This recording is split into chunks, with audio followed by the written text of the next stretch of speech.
Hey guys, welcome back to our YouTube channel Tech It Simple. Today, in this video, let's learn about how to enroll in Truist Bank Online Banking. So, let's get started. At first, let's get into any browser and search for Truist Bank Online. Click on this first website over here. Now, choose your personal account, and you can enter your account number. And also enter your social security number. Here, we need to enter the last 4 digits of our social security number. Enter the zip code. Now, enter your email address, and once you have done that, simply click on Continue. After this, the verification of our email address and the given information will be done.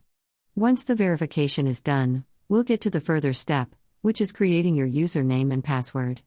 After this, we can log into our Truist account. So, this is all we can do to enroll in Truist Bank Online Banking. I hope you liked the video. Please do like and subscribe. Thanks for watching.